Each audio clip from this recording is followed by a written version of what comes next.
아멘. 우리는 앞선 그러니까 사무엘하 7장 1절로부터 17절에서 성전 건축을 열망하는 이 다윗을 향한 하나님의 축복 언약을 소개했습니다. 하나님께서는 비록 다윗에 의한 성전 건립은 반대했으나 하나님을 향한 다윗의 그 성전 건축하고자 하는 그 마음을 높이 평가하시고 다윗 개인의 영광은 물론이고 이스라엘의 평안, 다윗 가문의 왕권 보존과 성전 건축에 대한 약속까지 하셨습니다.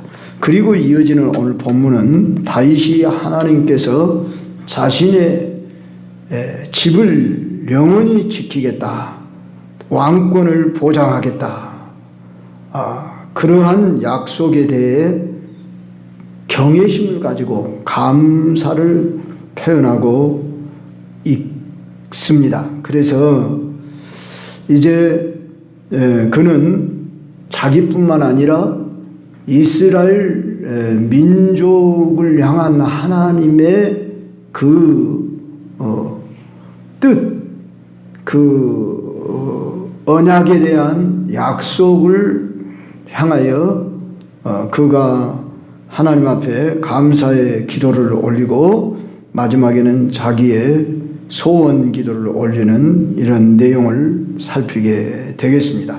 그래서 이 시간 다윗의 감사 기도 이렇게 정해 봅니다. 어쩌면 지금은 계절적으로 기도의 계절이라 이렇게 일컬어도 좋을 만큼, 물론 어떤 기도의 계절이 따로 있겠습니까? 우리는 항상 깨어 기도해야 되겠지만 만물이 결실을 하고 우리의 삶도 거의 한 해가 저물어가는 때에 우리가 하나님 앞에 조용히 나와 우리 자신을 살피고 우리를 향한, 교회를 향한, 가정을 향한, 나라와 민족을 향한, 하나님 영광을 위한, 하나님 나라를 위한 이런 기도가 우리에게 있어야 되겠습니다.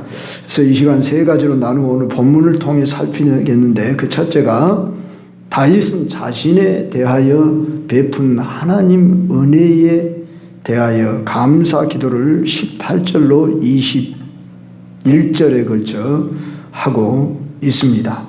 다윗은 기도할 때 먼저 자기 자신을 돌아보며 자신을 하나님 앞에 비춰 이렇게 말하죠. 주 여호와여, 나는 누구이오며 내 집은 무엇이기에 나를 여기까지 이르게 하셨나이까.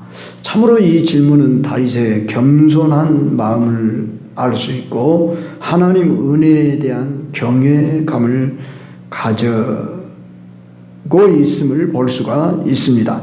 자, 다윗은 이런 지금 고백을 하게 된 것은 나단을 통해 하나님으로부터 놀라운 약속을 받았지요. 그 은혜에 감사하며 먼저 자기 자신의 무가치함을 고백합니다.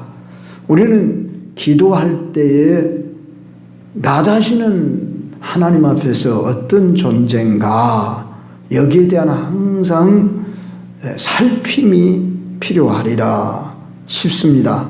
우리는 기도의 대상이 전능하시고 무한하시고 완전하시고 거룩하시고 물론 사랑이 많으시고 우리가 하나님에 대한 여러 속성에 대한 이해도 해야 되겠지만 그 앞에 기도하는 나는 어떤 존재냐, 여기에 대한 바른 인식을 가지고 하나님이 그동안 나를 여기까지 인도할 때 어떻게 인도하셨는가, 이것을 먼저 살필 수 있다면 좋을 것입니다.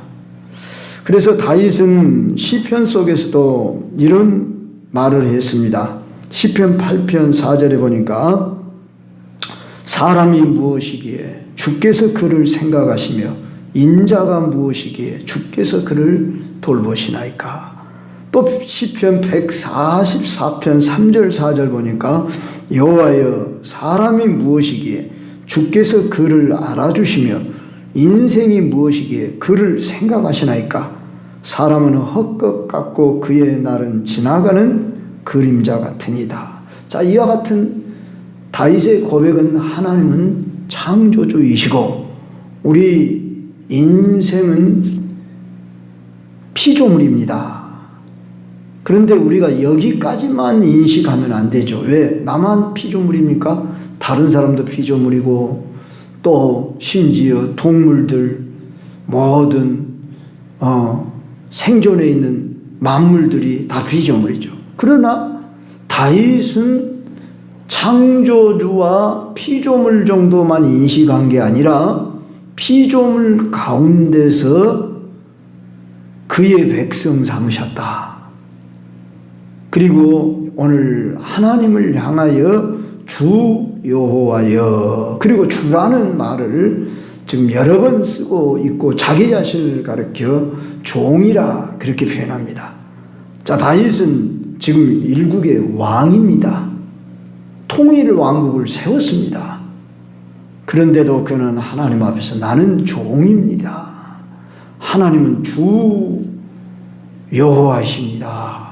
이렇게 붙이며 종이 이런 단어를 반복하고 있으면 정말로 자기 인식을 바로 했다고 말입니다. 우리는 하나님을 믿는다, 예수님을 믿는다 할 때 나의 인생의 본분이 무엇인가 하는 이 자기 신분, 또 다르게 말하면 정체성, 여기에 대한 바른 인식을 할 때에 하나님과 나와 바른 관계가 형성되고 또 바른 인식을 할 때에 감사 기도가 나온다는 말입니다.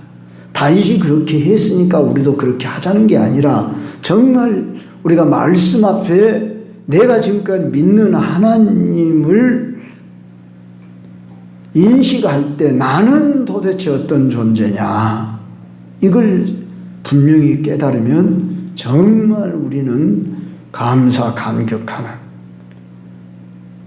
그런 마음이 생기지 않겠습니까? 은혜라고 하는 것은 자기에 대한 바른 이해로부터서 오는데 하나님과 관계 속에서 하나님의 하나님 되심, 창조주이실 뿐만 아니라 우리 주 예수 그리스도 안에서 우리의 구속주가 되시고 성령을 우리 안에 보내시고 나를 매시 매분 초마다 인도해 주시고 나와 함께 계신다. 이거 우리가 실감나게 느껴진다면 비록 우리가 힘들고 어려운 일이 있을지라도 하나님을 바른 이해를 가지고 또 거기에 나라고 하는 존재는 연약한 존재요, 심지어 무가치한 존재라는 것을 다윗은 여기서 고백하고 있기 때문에 주여하여 나는 누구이오며 내 집은 무엇이길래 나를 여기까지 이르게 했습니까? 또 종의 집에 있을 먼 장래일까지도 말씀하셨습니다. 주여하여 주는 주의 종을 아시오니 다윗이 다시 주께 무슨 말 하오리까? 이러면서 참 기도의 출발이 어떻게 나가는가 우리가 봐야 할 것입니다. 그랬을 때 참 자기 자신됨의 연약함, 참 무능함, 이런 것들을 철저히 깨달았다는 거죠. 우리는 예수님이 바리새인의 기도와 세리의 기도를 비교했던 것을 봅니다. 바리새인은 물론 감사한다는 말은 했어요. 나는 일회에 2번씩 금식을 하고 나는 11조도 드리고 저 세리와 같지 않음을 감사합니다. 자기 자신에 대한 인식을 갖지 않고 남과 비교하고 저 죄인 세리와 비교할 때 나는 의롭습니다, 경건합니다, 이렇게 인식했단 말이에요. 그런데 세리는 감히 성전에 들어오지도 못하고 저 성전 입구에서 가슴을 치면서 어떻게 했어요? 나를 불쌍히 여기소서. 그 한마디밖에 안 했어요. 나를 불쌍히 여기달라고 그러면서 가슴을 치고 회개하는 그 기도. 예수님이 뭐라고 했습니까? 저 세리의 기도가 바리새인 기도보다 더 낫고 세리의 기도를 하나님이 들으셨다. 이렇게 말씀. 자, 우리는 오늘 또 내가 도대체 누구냐? 여러분, 칼빈의 기독교 강요를 보면은 첫 장이 어떻게 시작하냐면 하나님을 아는 지식 이렇게 시작해요. 참 기독교 강요가요 이렇게 3권 내지 4권으로 나와요. 그래서 그놈이라고 표현이 좀 이상합니다. 그 책을 다 읽기, 목회자라고 해서 다 읽은 사람들도 드물어요.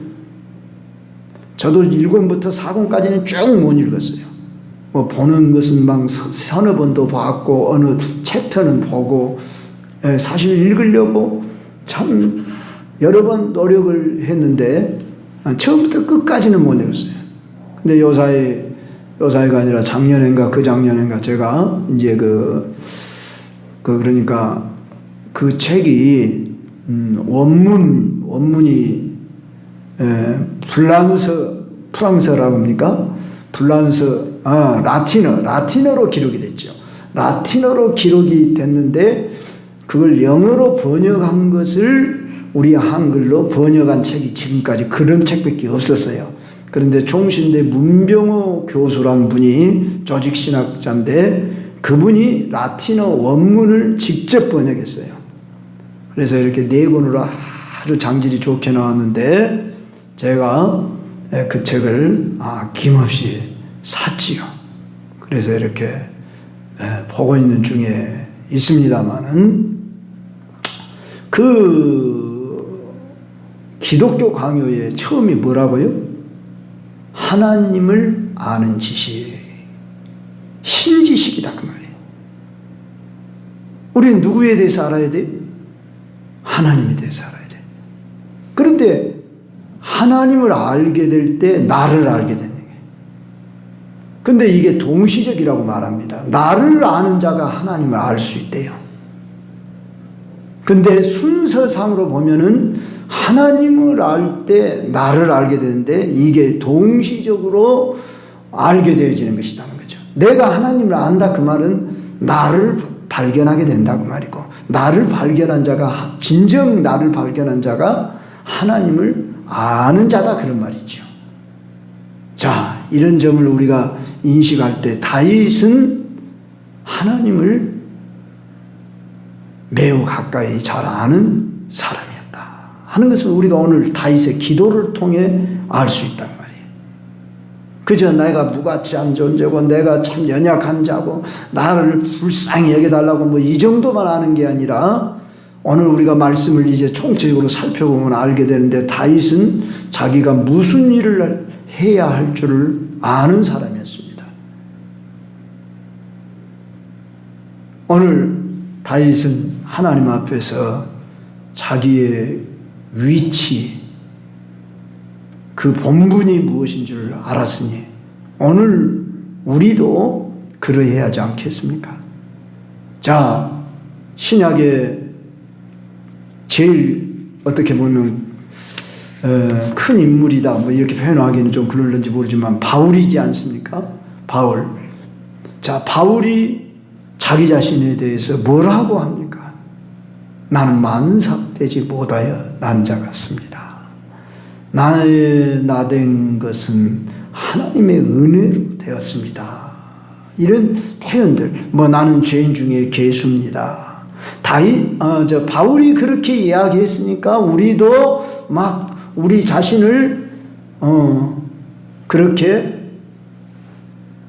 표현하라는 의미가 아니라 정말 진실로 내가 하나님 앞에서 나는 이런 자이군요. 이것이 실감나게 고백될 수 있는 이런 관계 아래에서 겸손히 낮아지며 그분 앞에 엎드리는 자세로 나아가는, 그리고 자, 이런 고백은 하나님이 위대하신 분이고 거룩하신 분이고 사랑이 한량없이 많으신 분이라는 인식 아래에서 자기를 그렇게 이해한 것이지, 자기 무슨 학대를 하라든지 그런 의미가 아니에요.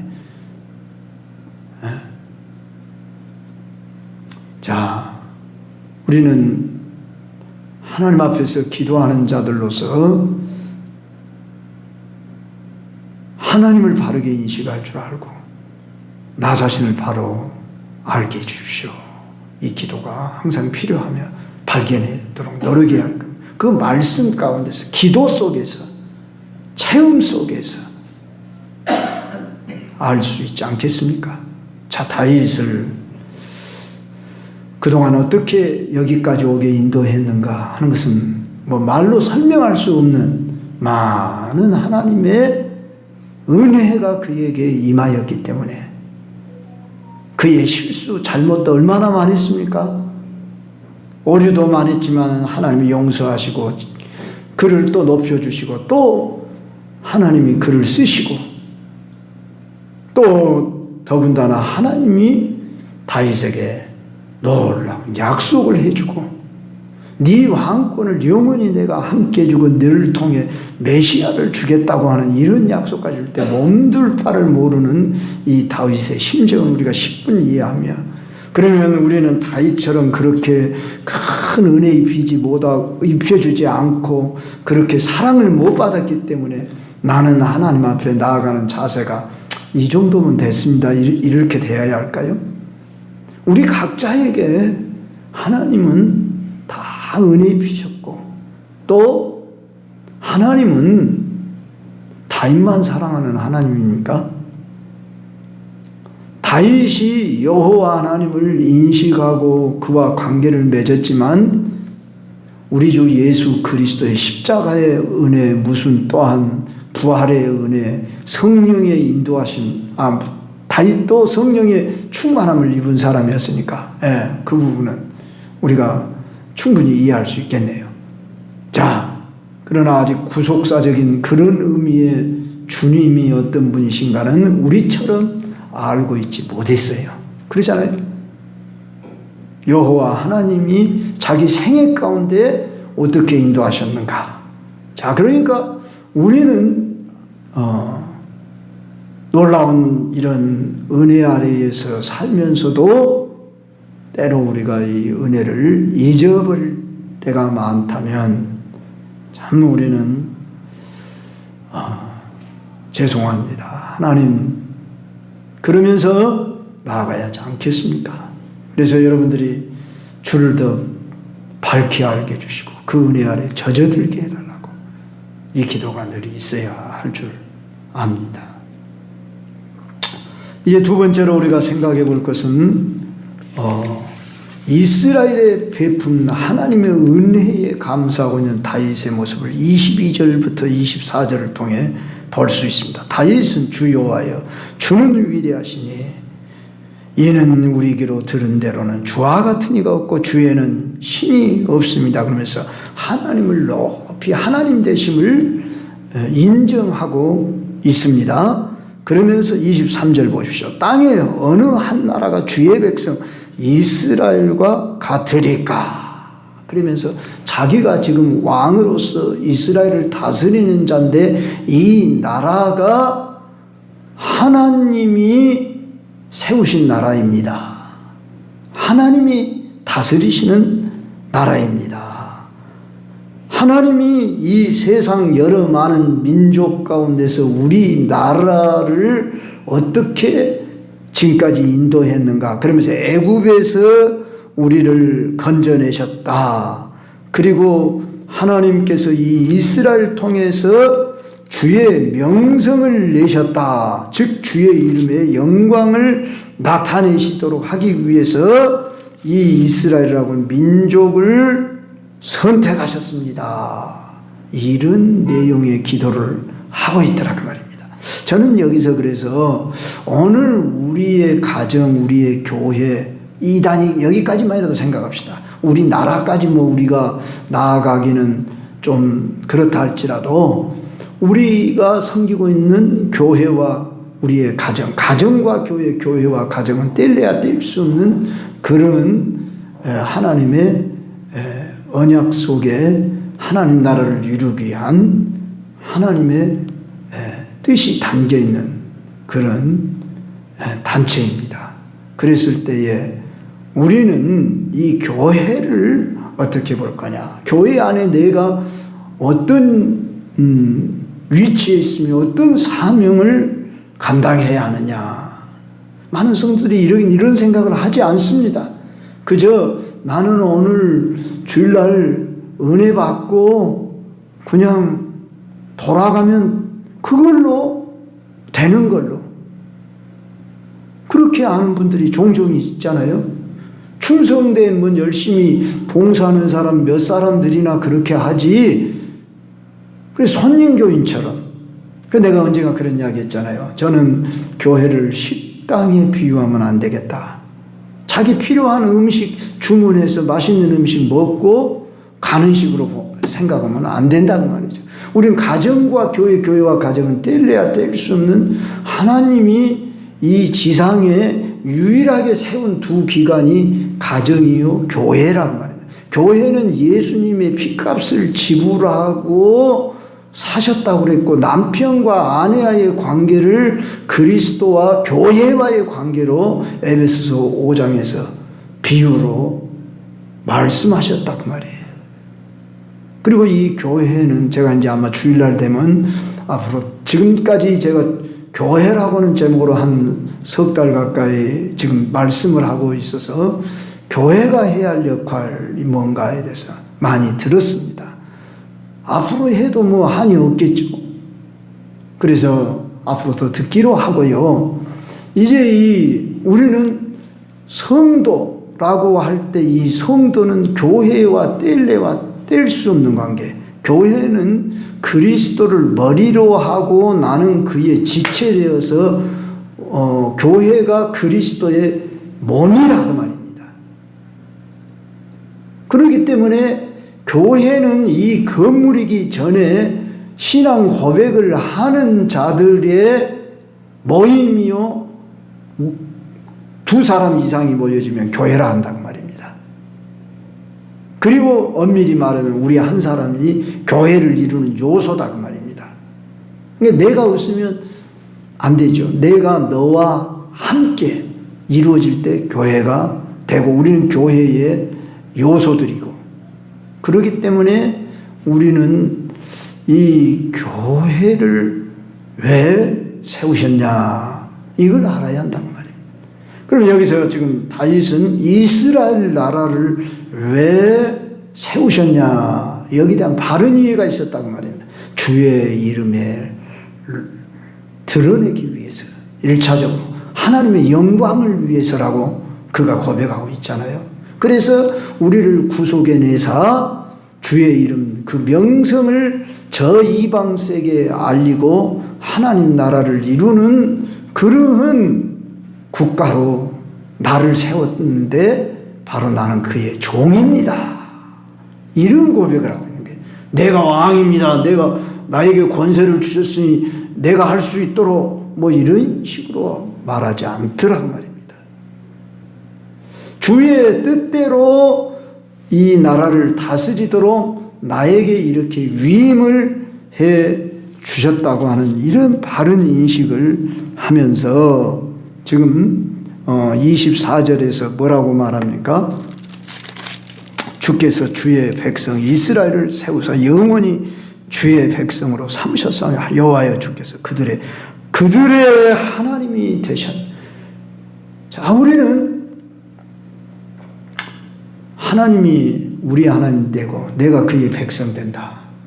이거의 언약의 핵심 내용입니다. 나는 너의 하나님이 되고 너희는 나의 백성이 되리라. 레위기 26장 12절 말씀입니다. 그리고 이번 주일날 아마 그런 말씀을 여러분들에게 드렸던 걸로 제가 압니다. 바로 여기서도 하나님이 우리 하나님 되고 나는 그의 백성 된 걸로 우리는 만족해야 합니다. 내가 지금 몸이 좀 건강하냐 안 하냐, 돈이 좀 있냐 없냐. 물론 상대적으로 보면 우리가 몸이 약하면 정말 힘들고 돈이 없고 그러면 우리가 초라하고 인간된 위치에서 근심 염려가 올 수가 있지만, 이건 더 나아가서 천지 만물을 지으시니까 우리 하나님이시고 나는 그의 백성 됐다. 그런다면 그런 지역적인 문제도 우리는 감당할 수 있고 초월할 수가 있단 말입니다. 이것이 믿음이잖아요. 어떠한 상황에 있어도 하나님이 나의 하나님이 되시고 나는 하나님의 자녀 됐음으로 나는 만족합니다. 이럴 수 있다면 우리는 우리의 인생이 다하는 그 순간에도 주를 찬양하며 영광 돌릴 수 있을 것입니다. 오늘 새벽 기도 때 제가 정명희 권사님 이렇게 차 인도하는데 잠깐 그 기독교 방송을 듣는데 그 설교자가 그런 이야기를, 자기 교인, 저기 거기 교회 이름이 새물결 교회더만요. 그런데 자기 교인 중에 그 췌장암으로 말기가 됐는데 그분이 나와서 찬양을 하고 또 그 가족들이 나와서 찬양을 하고 웃으면서 이렇게 천국을, 즉 감사하면서 천국을 갈 수 있었다. 그래서 청년들이 그분이 마지막 순간에 불렀던 그 찬양곡을 운구를 하면서 불러줬다. 이런 고백을 하더라고요. 이게 바로 성도의 참 아름다운 모습이지 않냐. 쉽지 않은 이야기죠. 자, 우리는 어떠한 상황에 직면해도 주를 찬송할 수 있고 감사할 수 있는 이런 자로 서지 않는다면 우리의 신앙은 뭐죠? 이 인간 삶의 희노애락 때문에 울고 웃는 그런 존재에 지나지 않는다면 우리의 신앙은 그건 거짓 신앙일 수도 있고 가짜죠. 어떠한 상황 형편 속에서도 자, 다윗이 잘 됐기 때문에 감사한다. 충분히 그럴 수 있지요, 지금. 그런데 우리가 지금까지 사무엘상 살펴본 바에 의하면 다윗은 저 황무지 굴 속에 쫓기기도 하고, 심지어 그 블레셋 누굽니까? 아비멜렉인가 누군가 하는 아기스 블레셋 아기스 왕 앞에서 미친 채를 막 하면서 춤을 흘리면서 막 그 대문짝에다 끄적끄적하면서 완전히 미치광이 행동을 하는 그런 낮은 자리까지도 내려가야만 했다. 저는 그 장면을 좀 연극을 한번 해봤으면 실감나게 좀 한번 연극을 한번 해보고 싶은, 내가 그런 어떤 미치광이 행세를 좀 하면서라도 그 다윗이 했던 행동을 한번 표현할 수 있다면, 그런 생각을 한번 해봤어요. 사람을 하나님은 훈련하실 때, 낮추실 때 아주 비참하게 낮추는 것은 그를 높이시기 위해 낮추시는 겁니다. 높아졌을 때 자기의 낮아짐을 통해서 이 높아짐을 더욱 하나님 앞에 영광 돌릴 수 있게 되는 거죠. 그저 모든 일들이 잘 나가는 상황에서 어떠죠? 감사가 그저 그 정도밖에 안 되겠잖아요. 그러나 극한 상황에도 직면해봤고 완전히 초라한 상황에도 빠져본 그런 경험이 있는 사람이 하나님이 높이셨을 때, 자, 요셉 보세요. 요셉을 형들이 어디다 집어넣어버려요? 구덩이에 쳐넣어버리잖아요. 옷을 벗기고 구덩이에 쳐넣어버리고 팔아버리잖아요. 그리고 자기들끼리 희덕거리고, 그런데 또 보디발의 집에서 또 누명을 쓰고 또 감옥에 갇히고, 참. 그런데 어느 날 하나님이 높이시는데 애굽의 총리 대신 되도록 하는 이런 놀라운, 참 우리 하나님은 자기 마음에 합하면 가장 낮은 자리에서도 가장 높은 위치로 얼마든지 올릴 수 있다는 것을 우리는 요셉을 통해서, 다윗을 통해서도 알 수 있지 않습니까? 그래서 우리가 깨달아야 할 것은 오늘 내가 존재하는 이유, 살아가야 할 이유, 그리고 내가 해야 할 즉 살아가야 할 이유란 사명이 뭐냐고 말이에요. 오늘 내 가정과 교회를 통해 사명이 뭔가에 대한 바른 인식. 그랬을 때 오늘 여기 다윗은 뭐라고 한다고요? 이스라엘을 구속해내신 것은 주의 명성을 내시며 그들을 위하여 큰 일을 행하게 하시려고 그랬다. 그래서 우리는 교회를 통해서 주의 나라 영광을 나타내는 일을 이루기 위해서 내 한 몸 써주십시오. 이런 기도가 여러분 속에서 나와야 됩니다. 나를 어떻게 쓰시려고 주님이 피로 사셨습니까? 내가 우리 광주 경성교회를 통하여 무슨 일을 어떻게 해야 하오리까? 이런 좀 소망을 품고 주여 내게 주어진 시간이며 물질이며 재능이며 모든 것이 다 주님이 주신 것입니다. 주여 쓰시옵소서. 저는 처음이나 지금이나 물론 이렇다 할 만한 하나님 내놓을 것은 없지만 그 심정은 가지고 있습니다. 우리 모두 참 우리의 가정을 통해 교회를 통해 하신 일을 깨닫게 해주고 사명이 있다고 하면 우리는 사는 날이 의미가 있을 것입니다. 허전하다는 이런 말이 나오지 않을 것입니다. 누가 어떤 분이 문자를 했는데 허전하대요. 우리 그리스도인들은 이런 말이 나올 수가 없어야 돼요. 아니 어디 우리가 허전할 수 있습니까?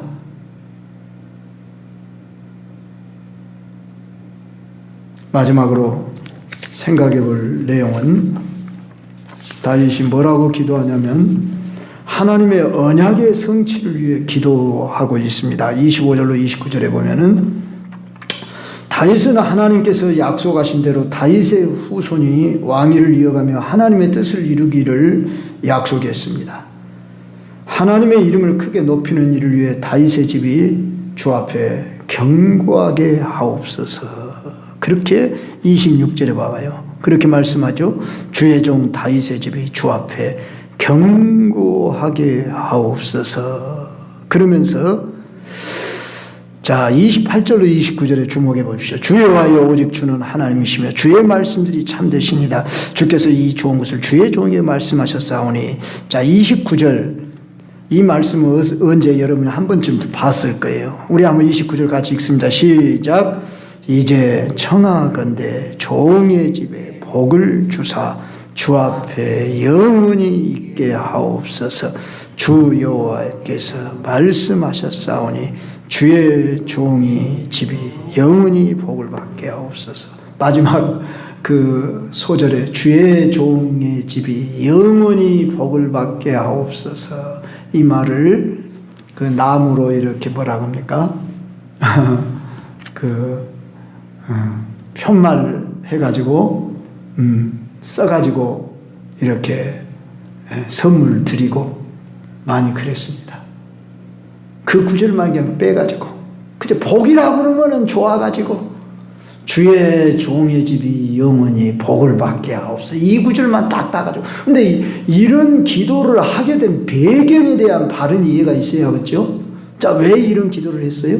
이미 약속을 하셨어요. 왜 주의 종의 집이 복을 받아요? 영원히. 그것도 메시아. 사무엘하 7장 12절로 14절에 말씀하죠. 거기 보면은 내가 네 몸에서 날 네 씨를 네 뒤에 세워 그의 나라를 견고하게 하리라. 그는 내 이름을 위하여 집을 건축할 것이요 나는 그의 나라 왕위를 영원히 견고하게 하리라. 나는 그에게 아버지가 되고 그는 내게 아들이 되리니. 자, 여기서 1차적으로는 솔로몬이지만 이제 거기서 실은 궁극적으로 메시아입니다. 이걸 다윗 언약이라 이렇게 읽었습니다. 그래서 우리 예수님이 아브라함과 다윗의 후손 예수 그리스도의 족본이라 이렇게 일컬어집니다. 이만큼 다윗은 내 씨를 통해 장차 하나님의 나라가 이루어질 것이다. 이걸 내다봤어요. 그래서 주의 종의 집이 영원히 복을 받게 하옵소서. 약속에 근거하여 기도했다라 그 말입니다. 오늘도 우리도 내게 주신 약속 이것을 늘 붙들고 찾고 기도하려고 해야 합니다. 그러려면은 나는 누구인가? 하나님 앞에서 나는 어떤 존재인가? 여기에 대한 바른 인식을 하고 나에게 주어진 사명이 무엇인가? 이건 성경에 많이 약속되어 있잖아요. 그런데 내게 주신 약속 이걸 붙들고 기도하자 그 말입니다. 이 가을에 우리가 기도한다고 할 때 주여 우리를 향한 나를 향한 종의 집을 향한 내가 섬기는 교회를 향한 약속이 무엇입니까? 뜻이 무엇입니까? 사명이 무엇입니까? 이것을 이루어 달라고 우리가 하면은 하나님은 얼마나 기뻐하시겠어요. 다윗은 하나님의 영광을 위해 내가 성전 짓겠다고 그 말씀 한마디 했다가 이런 놀라운 축복을 받았단 말이에요. 그러니까 우리가 생각하고 하고자 하는 소원이 바르면 하나님은 우리의 생각보다 훨씬 큰 것을 준다고 말입니다. 내 마음에 합한 사람이라 그렇게 다윗을 인정했잖아요. 바로 이겁니다. 내가 주를 위해 살고자 하면 주께서 모든 걸 내가 다 주마 이루마 그런 것입니다. 오늘도 우리에게 주어진 이 약속의 말씀을 부여잡으면서 하나님 앞에 기도하기를 힘씁시다. 이 시간도 주를 찬양하면서